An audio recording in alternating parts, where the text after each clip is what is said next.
Next one I'm going to go with is the Vikings defensive line.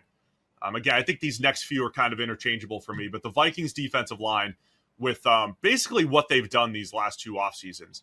I think when you look at what Kwesi's done in Minnesota, getting out from the Kirk Cousins contract, opting into a rookie contract quarterback, and then how do you attack the team building strategy from there? And it has been, let's spend on the defensive line. Last year was all about the edge rushers.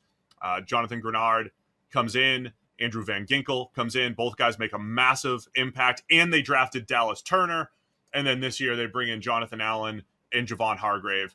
So I think they said, look, we were kind of weak at defensive tackle last year. Let's go get Jonathan Allen and Javon Hargrave. Could be another example of me living in 2-3 years ago. But I think if one of those guys hits, they're still worthy of being on this list. Van Ginkel and Grenard, one of the best 1-2 punches on the edge. Allen and Hargrave, similar to what we said with the Steelers, better pass rushers than run defenders, but they're very disruptive. My guy Jalen Redmond still on the roster. I love him. One of the more underrated players in the league. Harrison Phillips is solid at defensive tackle. And then if Dallas Turner is your third edge, a guy that, look, I was lower on him than others. I would have taken him below Jared Verse and Laiatu Latu a couple of years ago. But if he's your third edge rusher with his pass rush potential, mismatch capability there, I love the high end and the depth of this team as well, of this unit. Yeah, so I had them, but I called it pass rush rather than defensive line because I'm not sure That's fair. any of them defend the run particularly well. I don't think they're edge rushers. I think they're all better pass rushers than they are run defenders. I don't think any of those edge rushers are particularly good against the run. And then the two interior players that they signed, Javon Hargrave and Jonathan Allen, both those guys are more pass rush specialists than they are run defenders. Now, Hargrave, at least in his history, has shown the ability to defend the run, but not for a long time.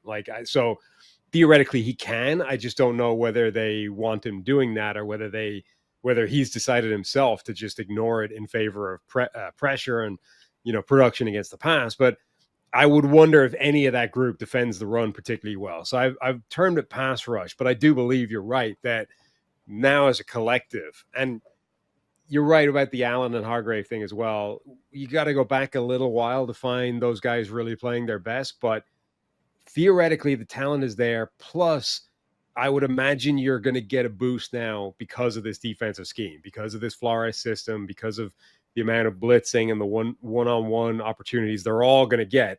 I think that will sort of turbocharge or catalyze the production of all of them. So Van Ginkel, Grenard, Jonathan Allen, Hargrave, Dallas Turner, if they throw him out there as well in year two.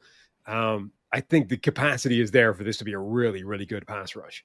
Hey guys, just taking a quick break to tell you, hey, just over 50% of you are still unsubscribed to Check the Mic. It helps the channel. It helps to make sure that you don't miss any of our shows. So if you have a chance, hit the subscribe button right now. And I feel like, Sam, every week we're going to be saying, what is Brian Flores going to do with his defense? Because you mentioned all the blitzing. 2 years ago, it felt like they needed a blitz because they didn't have pass rushers. They go into last offseason, sign the two free agents, Grenard and Van Ginkel, and draft Dallas Turner. In my head, it's like, all right, we want to have more four-man rushes. We want to play a little bit more conventional up front, trust the four-man rush. They didn't really do that. They didn't blitz as often.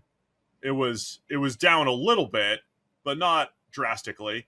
Are they trying to go more conventional now? Are they trying to trust that front four to get pressure a bit more? So whether Flores goes down that path or not, maybe week to week he might. We asked this a lot against the Lions, where the Lions always had answers against his pressure packages. Are they going to go more conventional, four-man rush here? They at least have on paper the horses to do that. So I love the top five potential pass rushers there. And you're probably right calling it pass rush more than D-line. But remember, the Vikings also stopped the run extremely well last year, in part because of extra bodies in the box, playing with 8 men.